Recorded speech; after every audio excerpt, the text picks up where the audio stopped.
Estamos con el Padre Carlos Rosel de Almeida, párroco de Nuestro Señor de la Divina Misericordia de Surco, párroco de Santa María, Madre de la Paz, canónigo por Arquidiócesis de Lima, decano del Decanato 9 de la Arquidiócesis de Lima, ex rector de la Facultad de Teología Pontificia y Civil de Lima, ex director del Seminario de Santo Toribio de Mogrovejo, conferencista, escritor de Los Ratitos, un ratito con Dios, un ratito con María, un ratito con Jesús, un ratito con San José, un ratito con los santos 1, 2 y 3, un ratito con el Espíritu Santo, María de Satanudo, Rosa de Atorno, Recta Ratio, Francisco y María, Francisco y Jesús, Francisco y el Espíritu Santo, doctor en Sagrada Teología por la Universidad de Navarra de España, con su tesis Escatología Ortodoxa. Hoy vamos a tratar sobre el libro de los jueces del Antiguo Testamento de la Biblia. Padre, ¿qué es el libro de los jueces del Antiguo Testamento de la Biblia? Bueno, antes que nada, siempre agradezco tu prolífica presentación, que no es necesario, pero bueno, como eres piñón fijo ahí. Basta que digas Padre Carlos, pero bueno, ya, estimo tu presentación. El libro de los jueces es un libro histórico, hemos hablado de los libros históricos.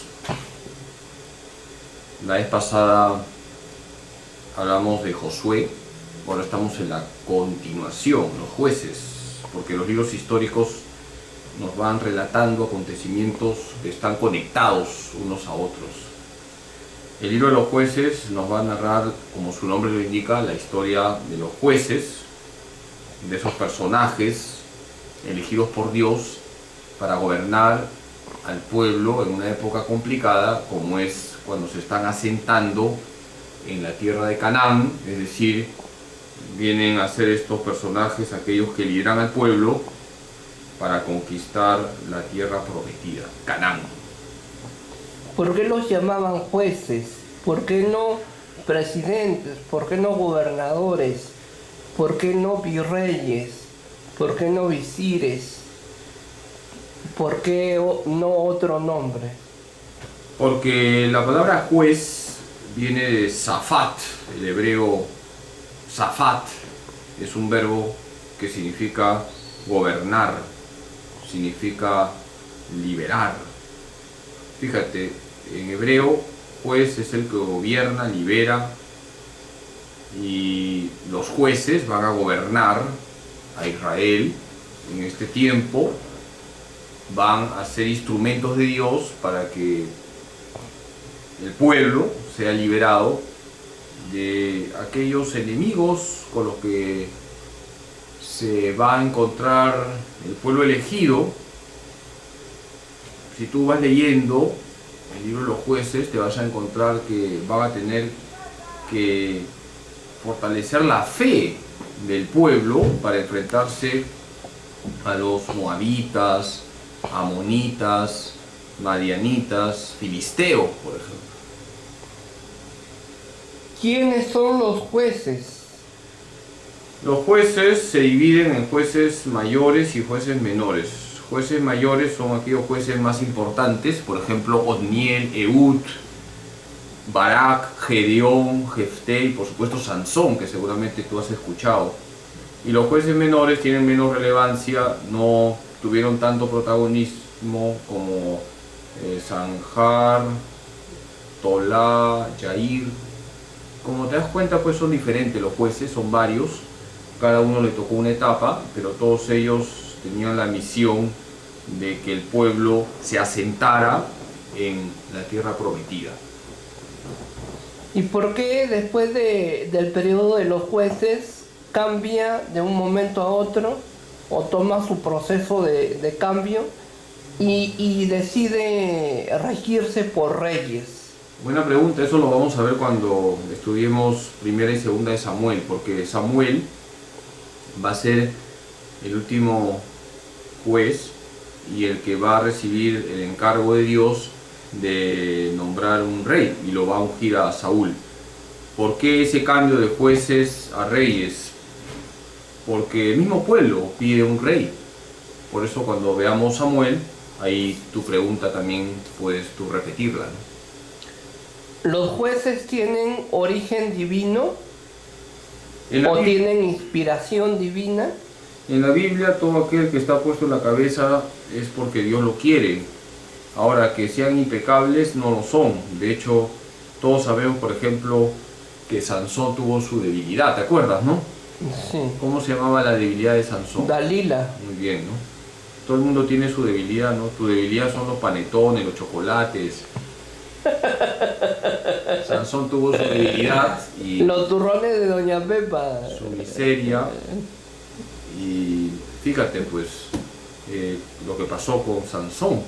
Entonces, eran hombres de carne y hueso y Dios se vale también de las debilidades de las personas para conducir a su pueblo, cambiando lo que hay que cambiar.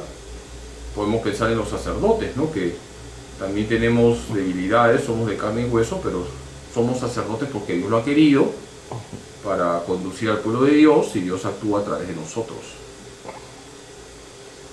¿Y por qué son llamados los liberadores? ¿Por qué ese término? Porque fíjate que cuenta con una especial protección de Dios para vencer a estos pueblos que ya he mencionado, que eran muy sanguinarios, moabitas, amonitas, madianitas, los filisteos. Eran pueblos sanguinarios y los jueces van a liberar, movidos por Dios, al pueblo de los ataques de estos pueblos que eran feroces, pueblos idólatras, pueblos salvajes. ¿Cuál es el contenido del libro de los jueces? ¿Qué contiene el libro de los jueces? Hagamos un recorrido breve del libro de los jueces. Tenemos la muerte de Josué, empieza por ahí, en Jueces 2. Tenemos el primer juez, Otniel, que está en Jueces 3. Tenemos el canto de Débora, que lo pueden leer en Jueces 5. La historia de Gedeón, Jueces 6 al 8, y toda la historia de Sansón, que es Jueces 13 al 16, que es un punto como central en el libro de los jueces, porque creo que es el juez más conocido, Sansón. ¿Qué nos enseña el libro de los jueces? El libro de los jueces trae muchas enseñanzas. Una primera enseñanza es que Dios elige a determinados personajes, quienes con sus miserias, como ya he dicho, van a tener la ayuda divina para conducir al pueblo de Israel. Dios elige a determinadas personas para llevar adelante su plan, y es una enseñanza actual. Otra enseñanza viene a ser que hay una relación entre la fidelidad de Israel a la alianza y sus victorias sobre sus enemigos. Explico. Cuando hay fidelidad, hay victoria. Cuando hay infidelidad, hay derrota. Cada vez que Israel es fiel a Dios, le va bien, vencen a los enemigos que tienen. Cada vez que Israel es infiel, son derrotados. Y eso pasó con Sansón, ¿no? Sansón no fue fiel a Dios en el sentido de que no tenía que revelar su secreto, lo reveló a Dalila y los filisteos lo capturaron. ¿Por qué hay gedeones en la actualidad? La historia de Gedeón es interesante porque él le hace caso a Dios. Hay una religión que dice la religión de los gedeones. No, los gedeones son evangélicos, no es un movimiento evangélico, porque hace relación a lo que pasó con Gedeón. Gedeón tiene que enfrentarse a un pueblo enemigo y convoca a un ejército, pero Dios le dice no, mucha gente, demasiada gente. Entonces Dios le dice que seleccione, le da una forma como debe seleccionar a su ejército y se reduce al mínimo, y con ese ejército que es mínimo, Gedeón vence a los enemigos de Israel. Es un ejército muy pequeñito, ¿no? Porque Gedeón le hizo caso a Dios, y porque Dios, al decirle a Gedeón, reduce tu ejército prácticamente al mínimo, le está dando una lección al pueblo de Israel. El pueblo, si tiene a Dios, va a vencer. Ya podría tener un ejército muy numeroso y poderoso humanamente hablando, pero sin Dios va a perder. Con Dios va a ganar. ¿Es más importante la calidad o la cantidad? Siempre hemos dicho que lo importante es la calidad, y la calidad en la Biblia es la santidad, el encuentro con Dios. ¿Y usted cree que la debilidad por una mujer o por el acto sexual o por el placer sexual puede ser más fuerte que el amor a Dios, como lo ocurrió con Sansón y Dalila? No solamente el tema de los impulsos sexuales, ¿no? También el tema de la codicia, el tema del dinero, el tema de los apegos, el tema de desplazar a Dios. No solamente ese tema de la sexualidad mal ejercida, es decir, de colocar el sexo por encima de Dios, también está el tema del dinero cuando lo colocamos por encima de Dios, o los cargos, o el poder cuando lo colocamos por encima de Dios. Entonces, por eso es importante conocer cuáles son nuestras debilidades y pedirle al Señor que nos dé su gracia para vencer esas debilidades, esas Dalilas. El tema de Sansón es algo muy humano. Ahora, así como él tuvo esa debilidad, tú tendrás otra, como ya lo dije medio en broma, ¿no? De repente lo tuyo es la comida, ¿no? Porque eres cuchara brava. ¿Cómo lidiar con la tentación del placer, del tener y del poder? Con la oración en primer lugar, hay que rezar, hay que hacer un buen examen de conciencia en nuestro corazón, porque hay que ver en nuestro corazón lo que no le gusta al Señor, acercarnos al sacramento de la confesión, frecuentar la comunión. Y esos son los medios: el examen de conciencia, la oración, los sacramentos, y así vamos superando poco a poco aquellas cosas que sabemos que no le gustan a Dios. ¿Qué se puede decir de Débora? El canto de Débora. Débora es una mujer que aparece en la Biblia, una profetisa. Qué importante, ¿no? Es la figura de la mujer en la Biblia. Anima a Israel, fue una mujer que animó a Israel y que va anunciando a la Virgen María. Es un anuncio, así como hay anuncios de Jesús. La vez pasada les hablaba de que Josué anuncia al verdadero liberador, Cristo, y también Moisés anuncia al verdadero liberador, Cristo. Débora profetiza, va anunciando aquella que será la reina de los profetas, María Santísima. Tu última pregunta, hermano. ¿Qué tan importante es el rol de la mujer en el Israel del Antiguo Testamento? Bueno, hay que decir que ¿Era marginada, considerada, discriminada o cogida con pinzas? en líneas generales, en el Antiguo Testamento hay un cierto machismo, fruto del pecado del hombre, y en la época de Jesús también. Jesús es revolucionario, Jesús va a dignificar a la mujer, va a revalorizar a la mujer. En primer lugar está la Virgen Santísima, modelo de toda mujer. Y en el Antiguo Testamento nos vamos a encontrar con actitudes de varones ciertamente machistas, y que son actitudes que tenemos que erradicar. Bueno, la última pregunta, hermano. Va a ser la última, ¿no? ¿Y qué opinión le merece la actuación de Otniel como primer juez? ¿Qué se puede recordar Otniel o va a pasar a la considerar? historia como el primer juez, va a tener un cargo, no va a ser el más protagonista, digamos, de todos los jueces, pero ahí tendrá su función, no lo hará mal, pero no es de los jueces más representativos, ¿ya? ¿Por qué? ¿Por qué? Porque cuando nosotros leemos la historia de Josué, vamos viendo, por ejemplo, que ahí Josué es el protagonista, ¿no? Destaca. Y luego cuando vamos a los jueces y buscamos a todos los jueces que les he dicho, Oniel, Ehud, Bará, Gedeón, Jefté, Sansón, Sangar, Tolá, Yair, discúlpenme los nombres que estoy mencionando, porque seguramente no les sonará. Entonces vamos viendo el caso de Oniel, que no es tan protagonista, no se le dedica tanto espacio y por lo tanto, bueno, pasó, cumplió su misión. Si hay que elegir a un juez representativo, sería en todo caso Gedeón, Jefté y Sansón.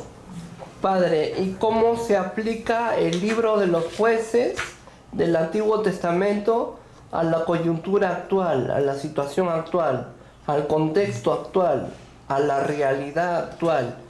¿Qué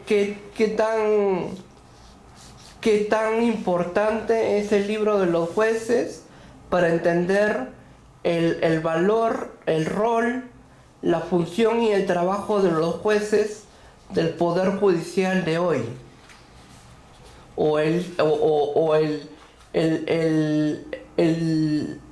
La denotación y la connotación de lo que significa juzgar y ser juzgado por una persona hacia otra persona. A ver, voy a ser bien concreto, ¿no? Tu pregunta. ¿Cómo se aplica el libro de los jueces sí, a la actualidad? Ya te entendí, con esto cerramos, ¿no? Porque si no nos estamos ya demasiado desviando el tema. A ver, cerremos la entrevista con tu pregunta, que me parece interesante y la voy a responder brevemente. Cuando hay que administrar justicia, se administra correctamente cuando uno es honesto, es lo primero, ¿no? Los jueces en la historia de Israel trataron de ser honestos con sus miserias y debilidades.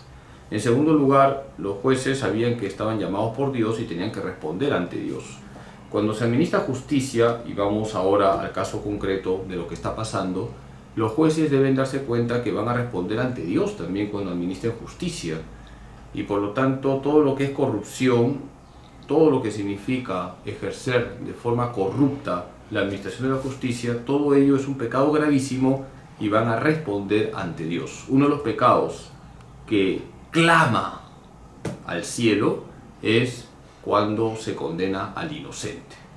Por eso los jueces, aquellos que administran justicia, tienen la enorme responsabilidad de ser honestos y de buscar reflejar esa justicia de Dios de la mejor manera, ciertamente, pero traten de reflejar, y esto me dirijo a los jueces humanos, que ustedes pueden reflejar la justicia de Dios, averiguar la verdad, ver cada caso y no dar preferencias a los ricos por encima de los pobres, que sean verdaderamente imparciales y que busquen reflejar a ese Dios que es justo y misericordioso. Que Dios Todopoderoso les bendiga en nombre del Padre y del Hijo y del Espíritu Santo. Fue el Padre Carlos Rosel de Almeida, párroco de Nuestro Señor de la Divina Misericordia de Surco, canónigo por Arquidiócesis de Lima, decano del Decanato Nuevo de Arquidiócesis de Lima, conferencista, es rector de la Facultad de Teología Pontificia y Civil de Lima, es director del Seminario de Santo Toribio de Mogrovejo, párroco de Santa María, Madre de la Paz. Después doctor en Sagrada Teología por la Universidad de Navarra con su tesis Escatología Ortodoxa, escritor de Los Ratitos, escritor de María de Satanudos, escritor de Francisco y María, Francisco y Jesús, Francisco y el Espíritu Santo, escritor de Recta Ratio, columnista del Correo Mariano y bueno, un paladín. Gracias.